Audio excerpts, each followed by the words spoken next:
Next up, the Cronulla Sharks. Few little players talking about, none other than the man pictured would be once again a huge talking point around the Supercoach world in Mr. Nico Hines. But the first 5 rounds here. So the Vegas game against the Penrith Panthers in round 1. Round again, we haven't got anyone that sponsored us so far to actually take us over there, pay for us, and we'll put some content in for you guys. But just waiting for that DM to arrive and go, you know what? Mr. Abdo or someone has gone, you know what, you guys are now in the rankings. We'll get you over to Vegas. So we'll see what happens. Round 2, the Cowboys away. Round 3, the Rabbits at home. Round 4, the Dogs at home. And round 5, the Raiders away. Again, all the talking points are on the screen. We will get to them as we go. First up, the Hookers. Jaden Beryl, 232K. Blake Brayley, 519K. Cam McInnes, 2RF dual, 585K.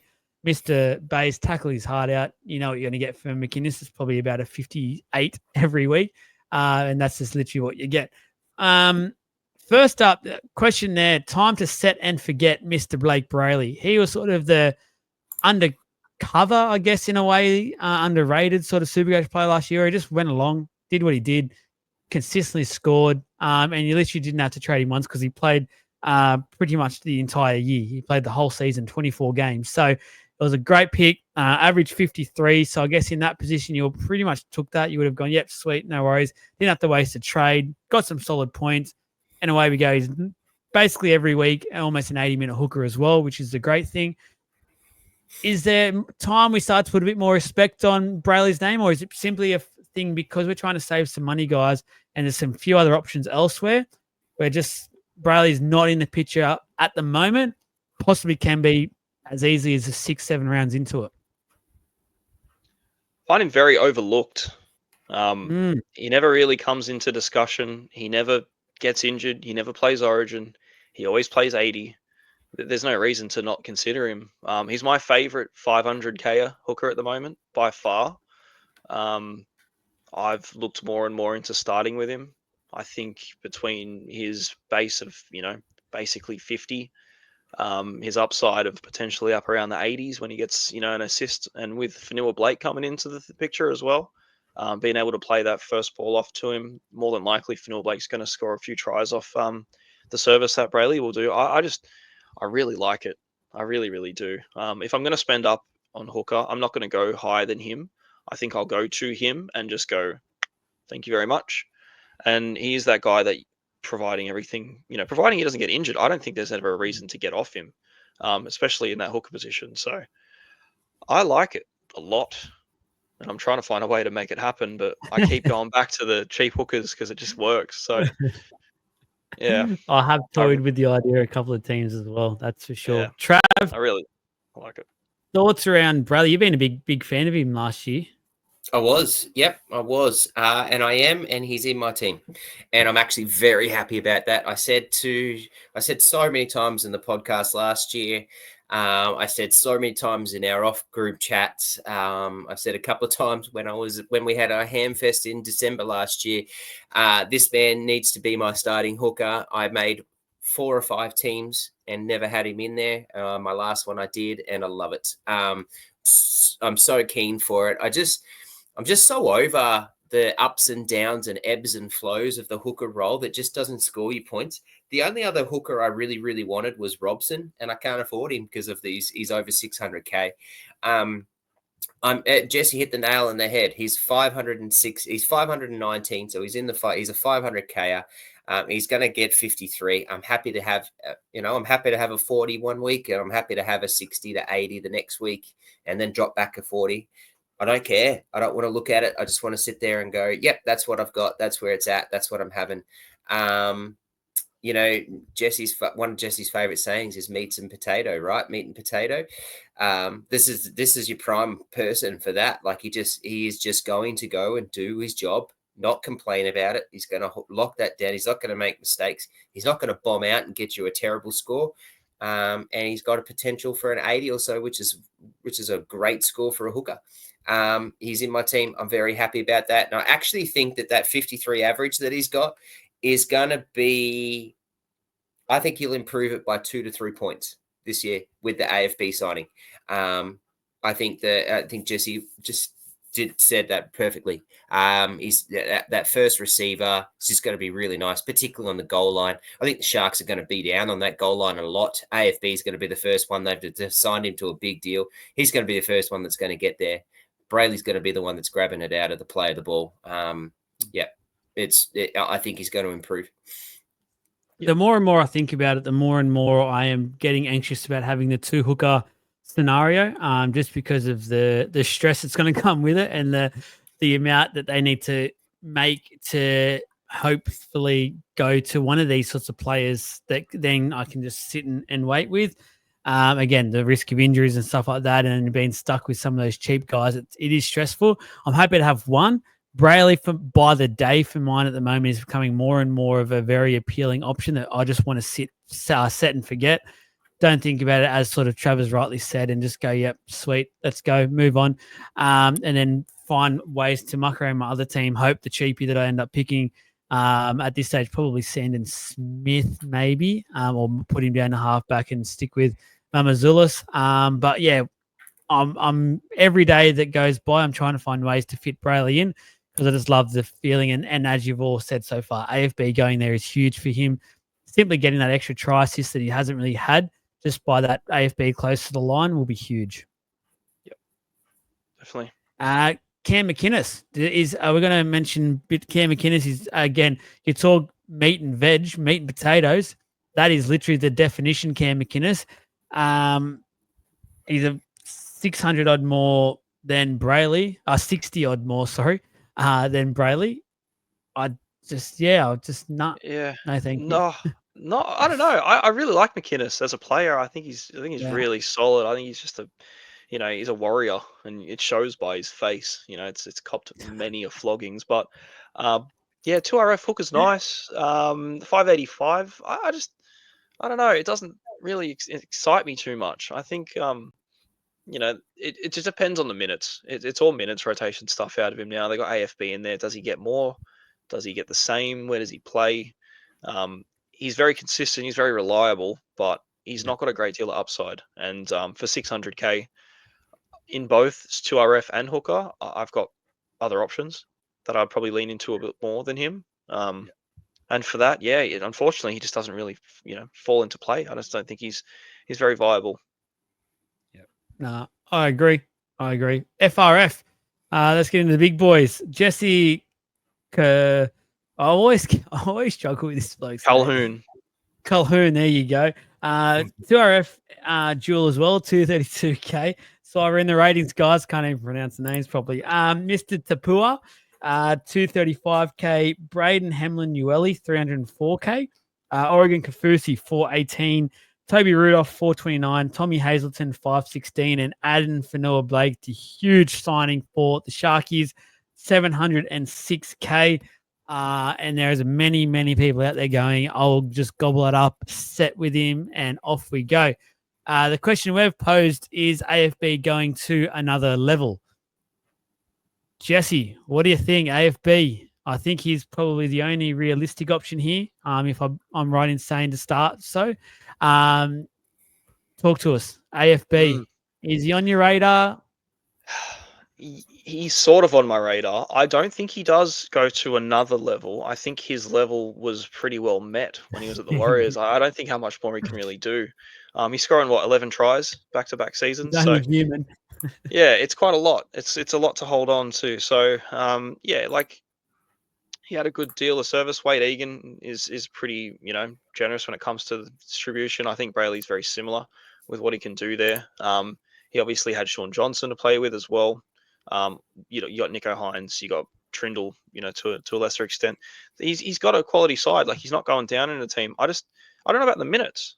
The Sharks forwards will play 40 minutes, 45 tops. You know what I mean? Like, there's no one there that gets 60. So he's a 60-minute guy, 65. Like, he plays the long minutes. He's always up for a run. He's there for the tries. So look, if they keep the same task for him, if the whole point is like you're getting Fanua-Blake for Fanua-Blake, not to fit the Sharks system, then I can't see him really going backwards as long as he can keep scoring 10 plus tries in a season. It's very hard to do. So I expect a bit of a dip, slightly, probably sitting in the mid 60s because he's 72. Like he's very high, but again, like he could very well be a 70-point scoring guy again. But it's all about the tries and the minutes, and I'm just very interested to see how he goes in that team. There is no doubt the quality of Fanua Blake. He could go there with the intention of like, I'm going to sweep the floor here, step aside, and then we go, holy shit, we need to get onto AFB again because we don't start with him ever, and we always get punished by round 6, and he scored 4 tries already. So it's a very, very close watch for me, like very, very close. I'm super keen to see. I guarantee I'll have him at some point. Don't know about starting. I just want to see them use him properly, and I don't think it'll be long before. Yeah, he's hitting massive, tons again. Definitely not. I think the realistic point here as well is the fact that there's a few fairly cheaper options that we feel like, especially early, can do similar to what AFB will do early. It just sort of makes that decision a little bit easier to not start with him. But Trav, he was an absolute freak last year. Is another level too much to ask? Nah, not on that Sharks team. Not at all. Jesse, if AFB doesn't get at least 60 minutes or at least 55 minutes and scores around 40, I think I'll be calling even more so for the bloody coach's head than me wanting Hines to go to fullback. Like what a dumb freaking move that would be. It to have this superstar player at FRF. You've just signed him. You've enticed him from his home to come and play for you. You're giving him 60. He averaged 60 for the Warriors. He averaged 60 for the Warriors last year. Like you're playing him. Last year he scored 1, 2, 3 games under 45. So 3 games he scored under 45. They were 34 or 37. 37 against Penrith, a 34 against the Gold Coast where he only played 49 minutes.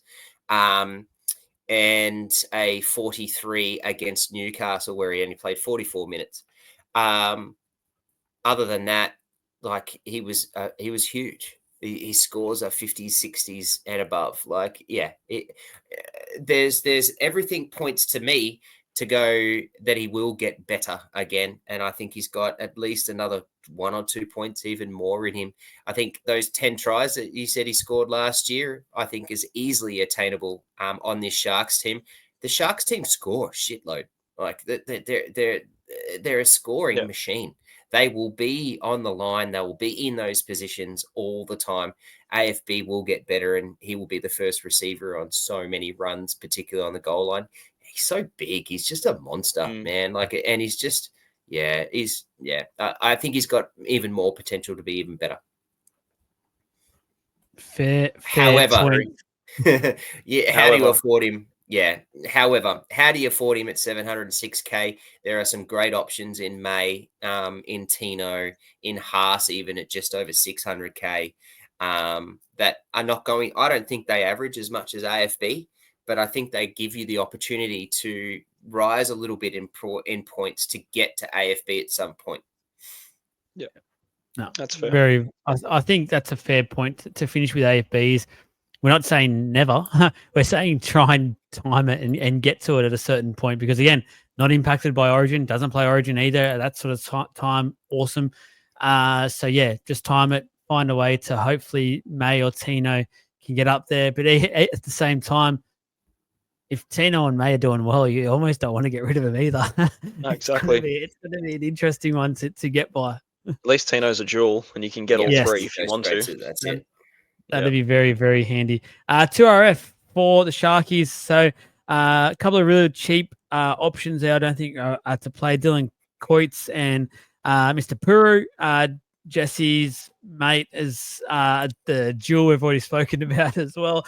Billy Burns, 337. Sia Talakai, 2RF and center wing jewel, 449. Teague Wilkin, 551K.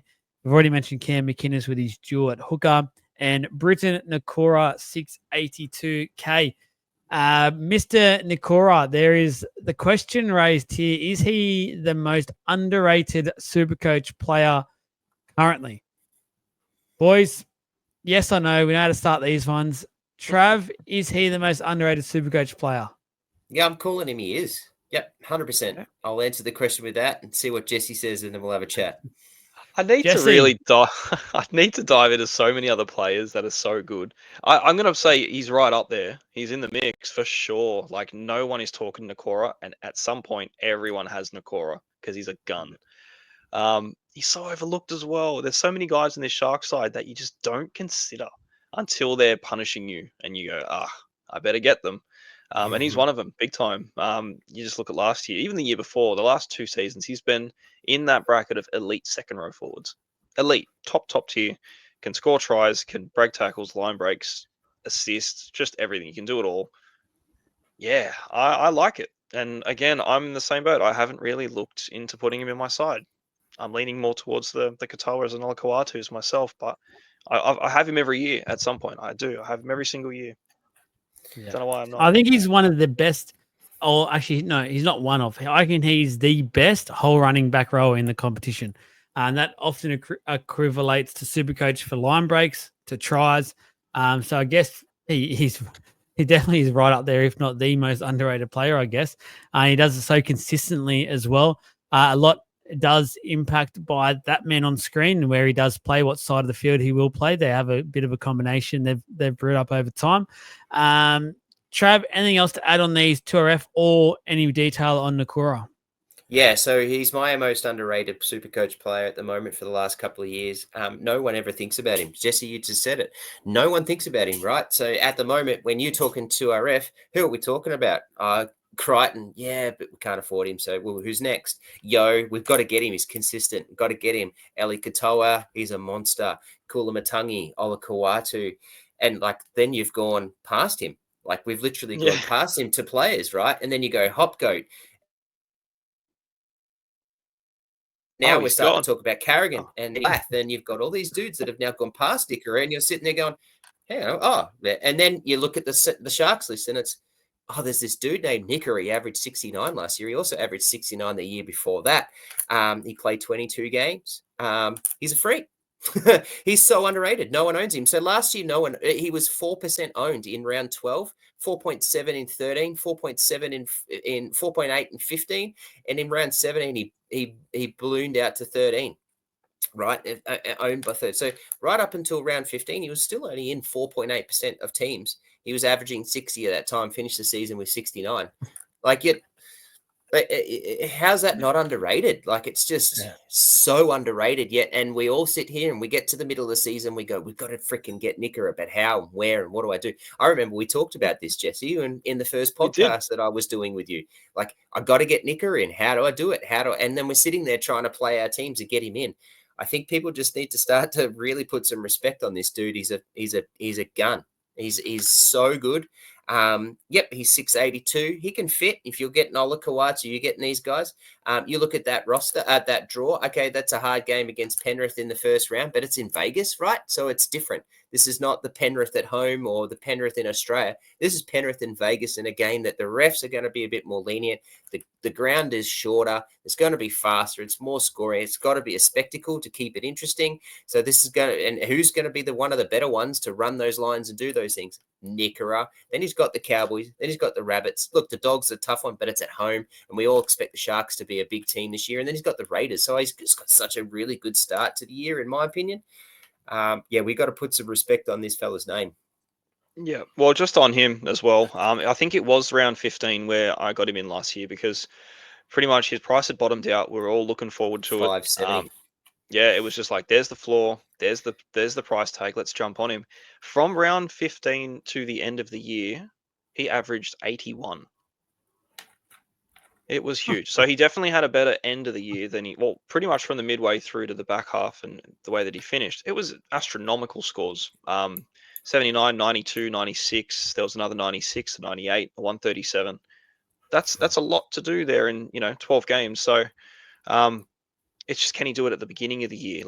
You're looking at his numbers there's a lot around the 50s, a lot around the 60s. And again, it's not bad. When you're spending that much, you kind of want a little bit more. But when he has it in him and he just gets on a roll, and then it doesn't stop. That's the thing. Once he's found that stride, it doesn't stop until the season ends. And And again, is it a time your run kind of pick, or is it a worthy start? Do you just make him your premium second rower? Like, it's a massive question. Not And a many pod people. play. Huge Massive pod. No one's doing it.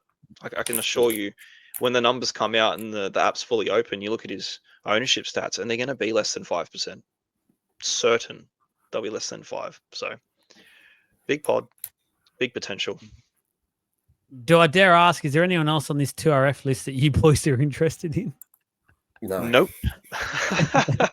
Not really. Didn't think I So, needed to ask that one at all. But yeah, there you go. Look, Nakora, if you do start with him, you want that early pod play, I don't think you're going to go wrong. I think that's been very, very clearly covered by the boys. Halfback position, Riley Pollard, 198K. Braden Trindle, halfback /5'8" dual, 553K. And Nico Hines pictured there with the guns on display as well, might I add, 735K. There is rumors going around about these two that have obviously been put into this category that I'm hearing Trindle will be the halfback, Hines will be the 5'8". That's what I'm hearing. That's the whispers I've heard. Who knows? Fitzgibbon has been quite stubborn, it feels like, with that. But if we look back to, I think those two finals games, if that's anything to go by, that basically started to happen. I think Trindle took more ownership of the team, and Hines definitely played a backward step, and he was criticised for that a lot. But yeah, I think he's lost his spark at halfback in a way for an NRL point of view. Halfback wise, we talk about the year and he's been average at best, and he poured out a 75. So again, we talk about these players who we feel like in an NRL point of view had a very bad year, but he's had a 75.1. Now the question on the screen is, Hines a 735K bargain or a trap? Here we go, boys. You know what to do. I'm going to start with Jesse this time. Is he a bargain or a trap at 735K? I like his price for what he can do. I really, really do. 735 for Hines any other year would be like, Bargain or trap? give me bargain. 735K for Hines is a bargain for what he can do. Going off that 75 average that he did get last year, you can break it in half, because in the first, from round 1 to 11, he averaged 98.8. Typical Nico Hines fashion. Gun. Locked in. He was 1.1 mil. I held on to him. I lost it all. From round 12, basically round 15, essentially, from when he actually come back and played the next 6 games, he averaged 56.2. Now, do you put that down to Trindle? Do you put it down to post-origin blues? Do you put it down to the injury? I don't know. There's too many factors there to see, and he's a very much like a mental player. Like, when he's down in the dumps, it shows more than anyone else that you can watch in the NRL. I think he's the most sensitive player to that kind of thing, and it really does does really play on his game. And once he has a bad run, it freaking doesn't go away, and it just hinders him every single game, and he gets more and more criticism, and then it just escalates and it snowballs and it makes him worse, and then it's just like, fuck, you've just killed Hines. It's not good. So yeah, I'm just hopeful that another season, a fresh start, a bit more clarity around the position. Obviously, the combination was a bit new, that he goes back to it. But I don't know whether we see the 160s anymore. I think that time has passed a bit. So 735, he needs to hit a 70. He's very much the player that can breathe his way to a 70-point average. Because again, that average is skewed quite a lot between a 98 and a 50. I think he's on the money. I think he's on the money. I think 73, 75, it's kind of what he'll do. I hope for more. So, but bargain or a trap? What are you locking in? well, it's neither. I don't think he's a trap. I don't think 735K is a bargain anymore for him. I think it's what his price is. I think it's where he's going to be pretty much projected for and what he's going to hit. He might have massive games. He might have down games. But I think if the side is going to be the same way as it was last season, I don't see how it can get any better for him. Trav, is Hines a 735K bargain or trap? He's a trap. Trap City, bro. Trap City. Get away from it and don't even bother. You like my little rap? Anyone that wants to get in it, record that, put it on a meme. I'm happily start posting it in our socials, because he is a trap. So you talked to all those stats, right? So, and they're all fantastic. Jesse, you're a freaking freak, right? But all of those stats you spoke about, right, is what position was he playing? Halfback. Halfback. Yeah, he's not playing halfback this year. So, would you pay 735 for a 5'8"? I did last year. You did last year. You're not doing it this year, though, are you? Not You're yet. not doing it this year, are you?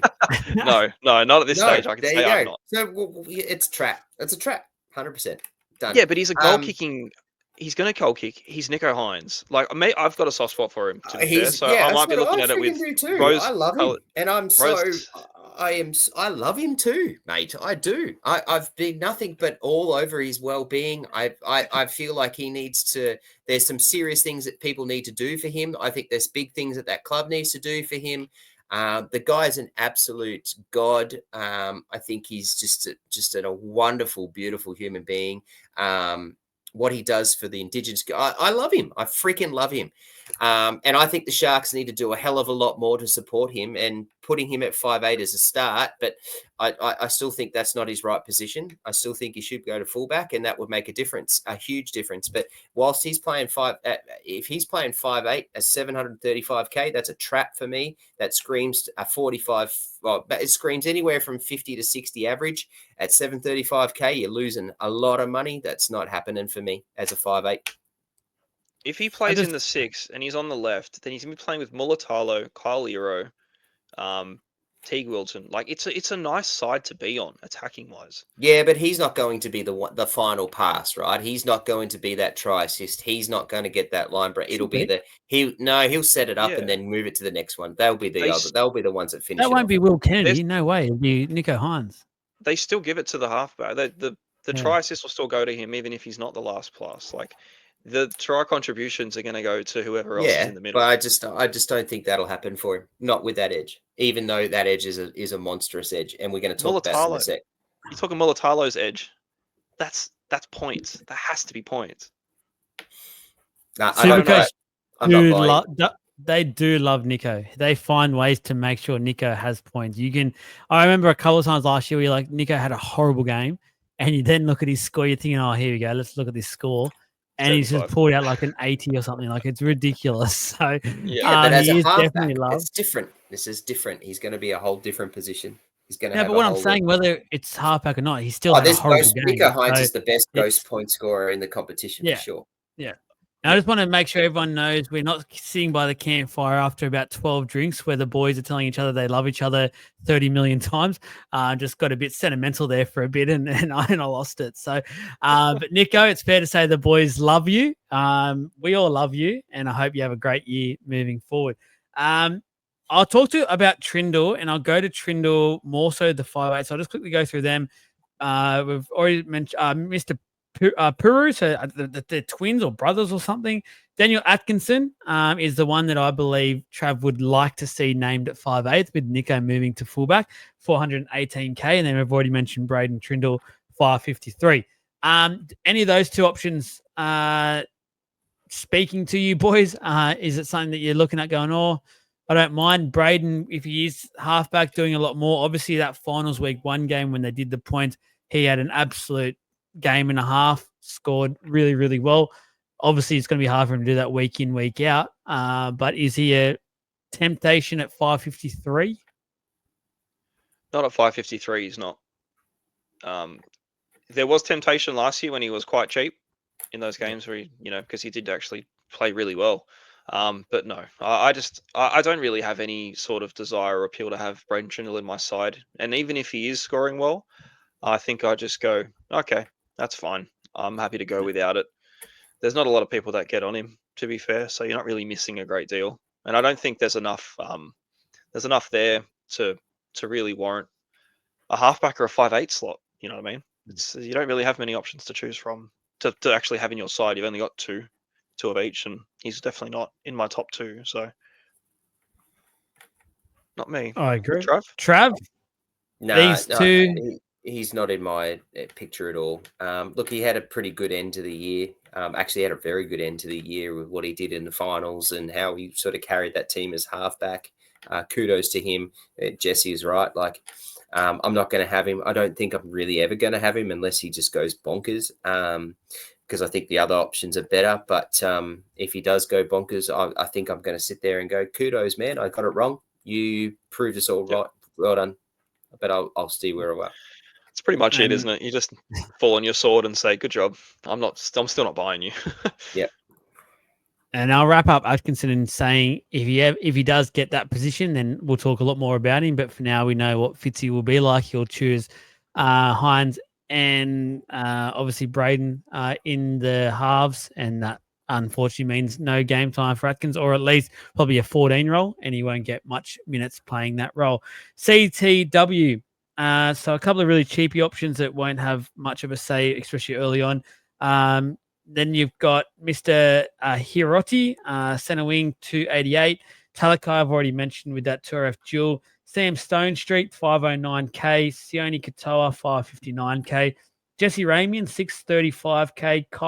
Kyle Iro, 640K. Absolute marvel last year that just was absolutely sensational for him. A lot of super coaches out there that got on early. And Ronaldo Mulatalo, 664K. The question up there, center wing, gold mine or coal mine? Trav, tell me, gold mine or coal mine? It's such a hard one to answer that question because a coal mine would infer that they're no good, and a gold mine infers that they're awesome, and they are. But we're not going to have any of them, are we? Like, I just want to point out that the Sharks have 1, 2, 3, and I'll go through these names, 4, 5 guys labeled as a center winger averaging above 55 points. All of them bar one averaged above 60. That is Mulatalo, 67.8 off 20. Kale Aro, 65.5 off 20. Jesse Ramian, 65 off 23. Katoa, 57 off 21. Stone Street off 5, 65. So when he came in, he got that. Like, that's, isn't that amazing? That's just unreal. That 5 of those averaged amazing numbers as center wingers. And not many people are going to start with any of them. And we're all going to sit there, as Jesse said earlier in this team review, going, where am I going to find ways to get these guys in at points in time? And it's just so frustrating. But geez, it's what a gold mine they have for a club to have that type of talent in their list, averaging that as Supercoach players. The problem I've got is, for me, is I will probably buy them thinking they're about to, and they'll bomb out, and that's when they'll be their lowest, and I'll stuff that up. It's really it's like you're playing roulette with them, with hoping that you get them at those big scores when they score those big points. Yeah, God, yeah, what a list to have. Jesse, gold mine or coal mine? It is a gold mine. It's a gold mine that you're not going to make any money off. And you're not going to spend up to get. That's the thing. Like, they all average over 60. And their ownership is all in the low single digits, because no one's going to go out and get your Sione Katoas, even though he's going to score you 60, 70 most of the time. Ramian's the same. Kyle Iro is a freaking revelation, and I'm going to feel horrible not having him this year. But I'm not starting with him, and I'm not looking to start with him or at some point get him. Like, I don't know. These guys don't drop in price, like they fluctuate up a lot, and they go back to this probably baseline. Mulatalo is the most volatile out of all of them, but he'll probably still at some point, maybe off the beginning, have a negative break even, priced at 664. So, like, you get him in for a patch. I tend to always get him wrong. Especially Mulatalo. Every time I've gone down that route and said, look, I'm just going to do this as a quick plug, he does bang out his lowest score of the last 3 years. So I'm probably not going to do that ever again. But yeah, man, what a well-oiled machine of a backline. Hey, shame Kennedy can't keep up with them, but they all are going to hit their stride. They share the love. It goes left to right very consistently. They all get a piece of the action. Just which one do you pick? And like, my favorite out of the bunch, honestly, is Kyle Iro. From what happened last year from the base, when he actually found his attacking stride, and then the assists and the tries started coming in, they didn't stop, and he was pretty much next to 80 to 100 almost every week from the back half of the season. Whew, it's going to be horrible watching that one and not having him in my side, I can assure you. But good backline, really nice options. Why not have him? It's not going to do it. Still not going to do it. Unfortunately, what Trav said is spot on, though, and I know you've spoken about it a number of times as well, Jesse, is you get onto them, and especially the wingers, it's about timing it, and you just always time it wrong. It's the opposite winger that ends up scoring the hat-trick that week, and you're like, oh, honestly, I just had that like 2 weeks ago. It's musical chairs almost, and you every single time, I guarantee a number of probably listeners can probably message us actually and let us know their own situations with this, but I feel like so many of us have been impacted by it and got impacted by it. So it's going to happen. It's notorious, and let's just enjoy it and laugh it off. So I love the centers, to be fair. The centers are way more appealing to me than those wingers are, personally. Yeah. All right. Fullback spot for the Sharkies. So Cade Dykes coming in bottom dollar, 198K. Liam Ison, 293K. Played the one game last year for a 60. And Will Kennedy, 472K. A lot of pressures coming into this season with Will Kennedy. I've seen a lot more people starting to talk about it as well. It feels like he is sort of the piece that might be at most risk of losing his position, even as early as not even making the team to start round one. Cade Dykes is an interesting one here because we talk about Iongi.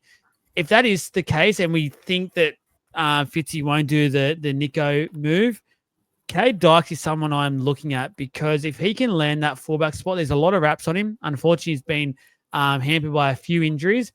He's a freak. He can play. He's a very talented player as well.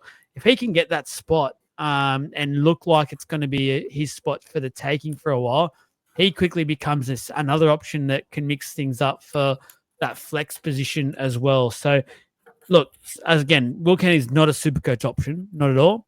But what becomes an option for mine is potentially either the Ison or the Dykes being that fullback if that's the way it goes. Boys, anything for the fullbacks? Not no for interest. Me. Not at this point in time. Not at all. We'll see what happens. Look, maybe you can keep that one in keep it in your little book for a rainy day. I'm telling you now, I'll bring that one back out and I'll tell everyone I told you so. I'm telling you, Cade Dykes, put it in your pen it in your